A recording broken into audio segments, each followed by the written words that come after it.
আজকে তোমাদের সাথে একটা চটজলদি ডিনার রেসিপি শেয়ার করব। এই জন্যই নিয়ে নিয়েছি 200 গ্রামের মতো পনির। পনিরটাকে দেখো আমি হাত দিয়ে এইভাবে ক্রাম্বল করে নেব। এইভাবে হাত দিয়ে করতে পারো বা তোমরা গ্রেটার দিয়ে গ্রেট করেও নিতে পারো। গ্রেটার দিয়ে আমি গ্রেট করতে চাই না, কারণ একটু বড় পিস থাকলে ভালো হবে, ওই জন্য আমি হাত দিয়ে করে নিলাম।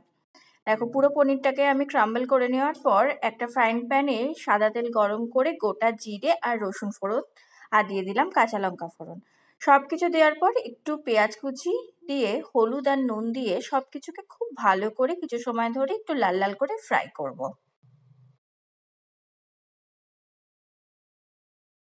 পেঁয়াজগুলোকে কিন্তু একটু লাল লাল করে ফ্রাই করে নেব। দেখো পেঁয়াজগুলো একটু একটু কালার চেঞ্জ হয়ে গেছে। এর মধ্যে এবার টমেটো কুচি অ্যাড করে নিলাম। আমি এখানে একটা বড় সাইজের টমেটোকে এভাবে ছোট ছোট করে কুচি করে নিয়েছি। তোমরা চাইলে কিন্তু টমেটো পিউরিও দিতে পারো। সামান্য একটু নুন আর দিয়ে দিলাম আদা বাটা। এবার সব কিছুকে আরও কিছু সময় ধরে ভালো করে ফ্রাই করব।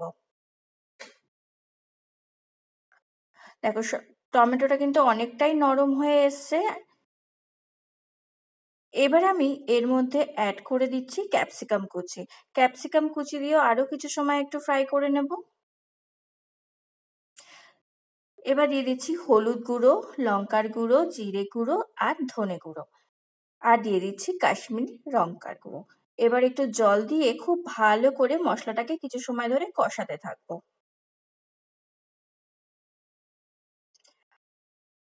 খুব ভালো করে কষিয়ে নেব অল্প অল্প করে জল দিয়ে দিয়ে।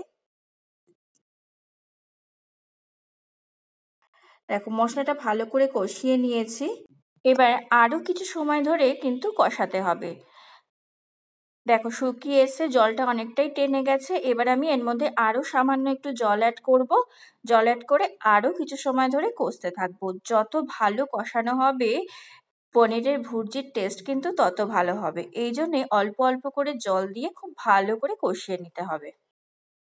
মশলাটা কষানো হয়ে যাওয়ার পর আমি এখানে পনিরের ক্রাম্বলগুলো দিয়ে দিচ্ছি। আমি কিন্তু একসঙ্গে পুরোটা দিচ্ছি না, অল্প একটু দিয়ে প্রথমে মিক্স করে নেব। দেখো কিভাবে মিক্স করছি, ঠিক এইভাবে মিক্স করে নেবে। তারপরে বাকিগুলো অল্প অল্প করে এভাবে অ্যাড করবে আর মিক্স করতে থাকবে। একসঙ্গে পুরোটা দিলে মিক্স করতে অসুবিধা হতে পারে, তাই জন্য এরকম অল্প অল্প করে দিয়ে দিয়ে মিক্স করতে থাকবে।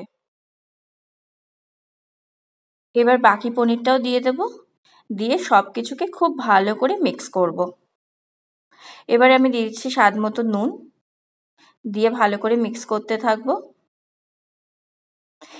এই রেসিপিটা কিন্তু খুবই ইজি আর টাইমও খুব অল্প লাগে।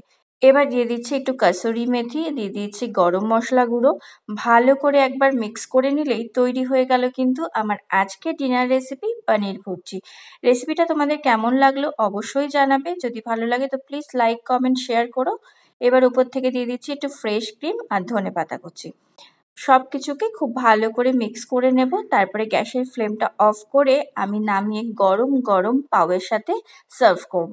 তোমরা কিন্তু এই পনির ভুর্জিটা রুটি, পরোটা, নান, এমনকি পাউয়ের সাথে বা পাউরুটির সাথেও সার্ভ করতে পারো। এবার উপরে একটু বাটার দিয়ে দিলাম যাতে একটু ক্রিমি ভাবটা থাকে। ভালো করে একবার বাটারটা মিক্স করে নিলেই আমি নামিয়ে নেব। দেখো তৈরি হয়ে গেল আমার আজকের রেসিপি পনির ভুর্জি। রেসিপি ভালো লাগলে প্লিজ লাইক কমেন্ট শেয়ার করো। থ্যাংক